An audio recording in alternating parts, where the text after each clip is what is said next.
আসসালামু আলাইকুম, আমি মোহাম্মদ আসিফ, সিরাজগঞ্জ থেকে এসেছি।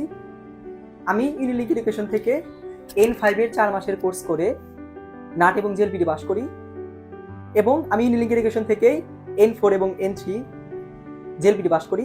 আমি ইউনিলিঙ্ক এডুকেশন থেকে ফাইল প্রসেস করে ওসাকা ইমিগ্রেশন থেকে সিওই হাতে পেয়েছি। গত 18ই মার্চ আমি ভিএফএস এ ফাইল জমা দিয়েছিলাম। আলহামদুলিল্লাহ, আজকে আল্লাহর অশেষ রহমতে আমি ভিসা পেয়েছি। সবাই আমার জন্য দোয়া করবেন। সাইগো ওয়া কোনো ভিডিও মিথেরো আনাতা হাই যা মা ইমা নিহনে ইকিতাই তো ওমোত্তেইরু নারা ইয়োকু ওকিকি কুদাসাই। মা নিহনে ikitakerebá nihongoを勉強するしかない。ですからすぐ日本語を勉強し始めてください。もう一つことは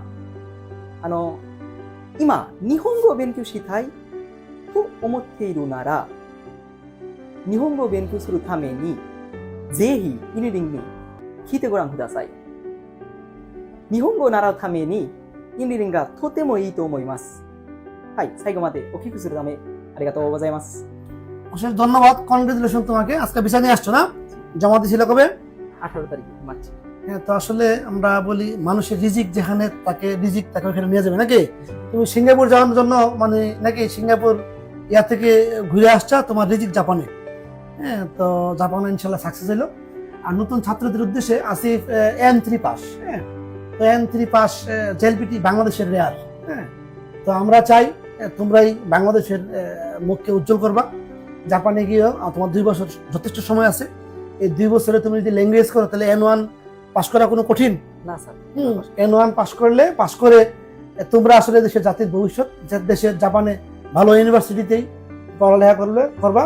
তাহলে তোমার মানে মা বাবার স্বপ্ন এবং আমরা যারা শুভাকাঙ্ক্ষী আছি যে আমরা যতটুকু চাই ইনশাল্লাহ এর চেয়ে উপরে যেতে পারবো বললাম আমাদের বিশ্বাস। এরকম আসিফদের মতো যারা অনেকে ভালো স্টুডেন্ট আছো, তোমার মনে আছে এইচএসসি 2টা GPA 5 ছিল না? এবং GPA 5 আসলে 5-এর চেয়ে হলো অনেক অ্যাক্টিভ, কারণ এই সময়ে N3 পাস করাটা অনেক কঠিন। তো এর যে যদি N1 পাস করতে পারে দেশের পাবলিক ইউনিভার্সিটির চেয়ে ভালো র্যাঙ্কিং ইউনিভার্সিটিতে ভর্তি হতে পারবে। যারা আসলে ভালো স্টুডেন্ট আছো তাদের উদ্দেশ্যে বলছি, জাপানও আসিফের মতো অনেক ভালো স্টুডেন্টও যাচ্ছে। তোমরা যদি এখানে ভালোভাবে ল্যাঙ্গুয়েজ কমপ্লিট করে জাপানে যেতে পারো, দেশের পাবলিক ইউনিভার্সিটি অথবা অন্য ভালো কান্ট্রির চেয়ে জাপান আরো ভালো করতে পারবা। আগে আমরা জানতাম যে জাপান ইউরোপ অথবা আমেরিকা অস্ট্রেলিয়া মানুষদের লেখাপড়া করতে নাকি? জাপানে যারা N1 পাস করে তারা কি আমেরিকা অথবা অস্ট্রেলিয়ার চেয়ে কোনো অংশে কম জায়গায় পড়ালেখা করতে পারবে? N1 পাস করলে এর চেয়ে ভালো লেভেলের ইউনিভার্সিটিতে ভর্তি হওয়া যাবে। সুতরাং আমরা সাধারণ ছাত্রদের উদ্দেশ্যে বলি যারা ভালো স্টুডেন্ট, ট্যালেন্ট স্টুডেন্ট, জাপানে আসলে এরকম ভালো ছাত্ররা যাচ্ছে এবং ওদের ফিউচার অনেক ভালো। তো তোমার জন্য অনেক অনেক শুভকামনা রইল, অনেক দূর এগিয়ে যাও।